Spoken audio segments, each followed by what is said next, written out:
The system is broken. America's founders built our government upon the separation of powers so that no one person could rule like a king. But these days, presidents are grabbing power like never before and pushing us to the brink of a constitutional crisis. That's the story, anyway, and there are lots of plausible arguments for it. But there's something else going on here, too.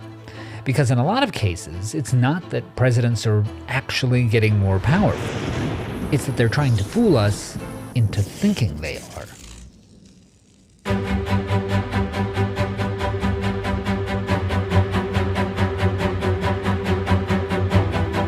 America's separation of powers.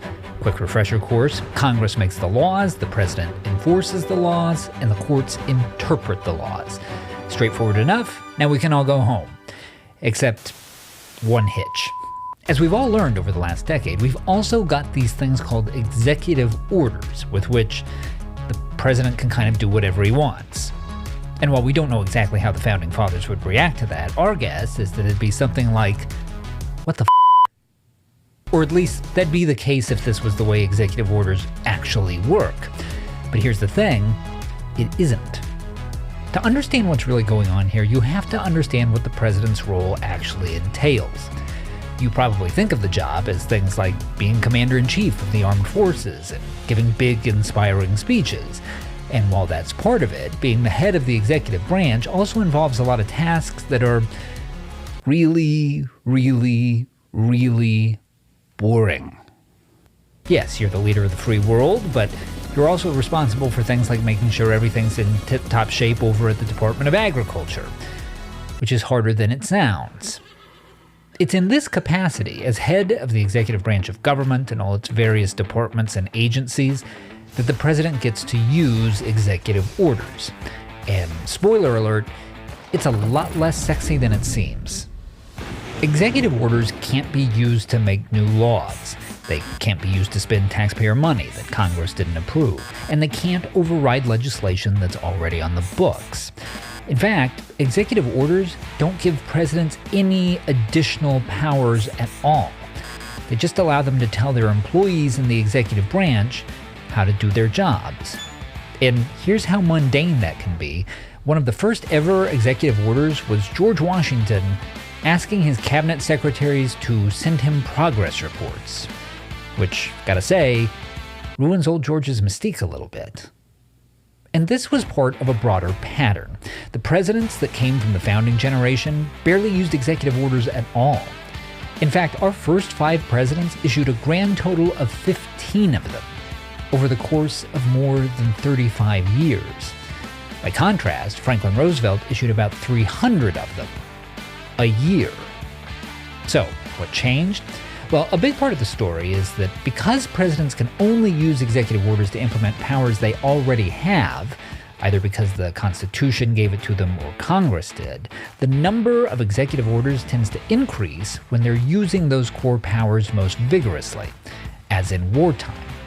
So, for example, Abraham Lincoln issued more executive orders than any previous president, including one we know today as the Emancipation Proclamation. And just a few years later, Ulysses S. Grant issued more than 4 times as many as Lincoln as part of the Reconstruction of the South. And this is also part of the reason you'll see other wartime presidents like Woodrow Wilson and FDR towards the top of the list. And looking at this historical track record reveals a surprising trend. While you wouldn't necessarily know it from the media coverage, the use of executive orders has actually declined significantly over time. The first 4 presidents of the 20th century issued well over 4,000 of them across the span of 22 years. The first 4 presidents of the 21st century, less than a quarter as many. So what's going on here? If executive orders have actually become less common, why is everybody all of a sudden so worked up over them? Well, for one thing, in just the last year or so, the rate of executive orders is changing a little bit.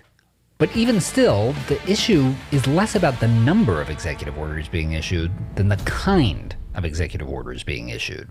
Here's what we mean. In 2014, President Obama announced that he would unilaterally offer protections against deportation for illegal immigrants whose children were American citizens. Congress had refused to do that. In 2017, President Trump signed an executive order prohibiting federal money from going to sanctuary cities that protected illegal immigrants from deportation. Congress had refused to do that. In 2022, President Biden announced that he was unilaterally forgiving student loan debt for tens of millions of Americans. Congress had refused to do that. What did all of these cases have in common? When they wound their way through the legal system, the courts ended up telling the president, "Hey, dummy, Congress refused to do that." We're paraphrasing. But in each of those cases, the courts found that each of those presidents had gone beyond their lawful powers, which leads us to a surprising truth about how modern presidents use executive orders.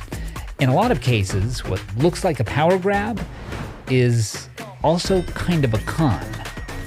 Presidents employ a lot of very talented lawyers. They know they're probably going to lose in court. But they also know that the moment where they sign the order in front of the cameras is going to get a lot more attention than the court case that invalidates it a year later. And even when they inevitably lose, well, they just get to blame the courts for stopping all their good ideas. Cynical? Yes. Effective? Unfortunately, probably also yes. But there's a bigger picture here. This kind of political gamesmanship can do a lot of damage to the country. For one thing, you can understand why it'd make voters disillusioned. The president comes into office, promises he's going to do everything they want, and then it turns out the whole thing is just theater. And not just because the courts can stop it, but also because any president can get rid of any other president's executive orders with the stroke of a pen. When President Trump took office for the first time, he quickly rescinded 9 of President Obama's executive orders. When President Biden got to the Oval Office, he revoked 34 of Trump's. In just his earliest days back in the White House in 2025, Trump rescinded 91 of Biden's. That's not a government. That's an Etch-a-Sketch. And all of this is the inevitable consequence of presidents choosing to go it alone.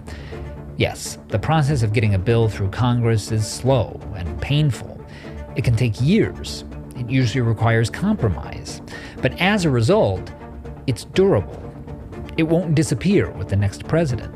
It can actually solve an issue for the long term.